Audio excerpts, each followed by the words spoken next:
మొదట రేరా చైర్మన్, మొన్న రెడ్కో చైర్మన్, నిన్న ఎడ్యుకేషన్ కమిషన్ చైర్మన్, వరుసగా ముగ్గురు చైర్మన్లు రాజీనామాలు చేశారు. గడిచిన 3 నెలల కాలంలో ముగ్గురు చైర్మన్లు రాజీనామా చేయడానికి కారణాలు ఏంటి? ప్రభుత్వ నిర్ణయాల, అధికారుల సమన్వయ లోపమా అనే విషయంపై సెక్రటేరియట్లో విస్తృత చర్చ జరుగుతుంది. వరుస రాజీనామాలు తెలంగాణ ప్రభుత్వానికి ఇప్పుడు పెద్ద తలనొప్పిగా మారుతున్నాయి. 3 నెలల వ్యవధిలోనే ముగ్గురు కీలక చైర్మన్లు తమ పదవులకు రాజీనామా చేయడం రాజకీయ అధికార వర్గాల్లో చర్చనీయాంశమైంది. Telangana renewable energy development corporation REDCO chairman Sharath, real estate regulatory authority RERA chairman Satyanarayana, తాజాగా విద్యా కమిషన్ చైర్మన్ ఆకునూరి మురళి తమ పదవీ కాలం పూర్తి కాకముందే తప్పుకోవడం వెనుక ఉన్న కారణాలపై ఊహాగానాలు కొనసాగుతున్నాయి. ప్రభుత్వానికి కీలక పదవుల్లో ఉన్న ప్రముఖులకు మధ్య సమన్వయం లోపించిందనే అభిప్రాయం బలంగా వినిపిస్తోంది. ప్రజా ప్రయోజనాలు, వ్యవస్థల బలోపేతంపై వారు వ్యక్తం చేసిన అభిప్రాయాలకు ప్రభుత్వంలో సరైన ప్రాధాన్యం దక్కలేదని అధికార వర్గాల్లో చర్చ జరుగుతోంది.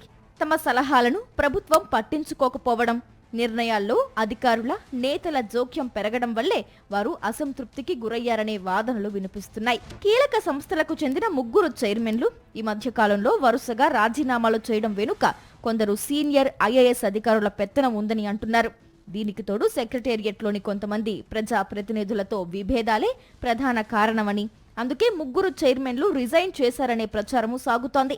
ముఖ్యంగా విద్యా కమిషన్ చైర్మన్ ఆకునూరి మురళి రాజీనామాకు కారణం ఆయనకు ఓ సీనియర్ అధికారితో విభేదాలే కారణమని సమాచారం.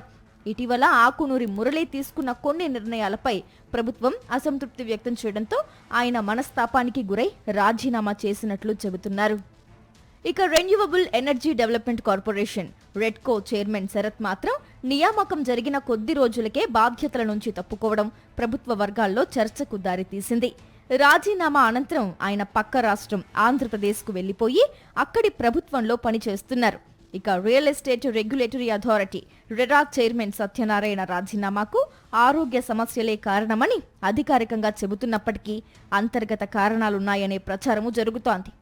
సీఎంఓ అధికారులు, సలహాదారులుగా ఉన్న ప్రజా ప్రతినిధులు, కొందరు సీనియర్ అధికారుల వ్యవహార శైలి కారణంగా పనిచేయడానికి అనుకూల వాతావరణం లేకపోయిందని, అందుకే ముగ్గురు కీలక చైర్మన్లు రాజీనామా చేశారనే చర్చ సెక్రటేరియట్ వర్గాల్లో వినిపిస్తోంది.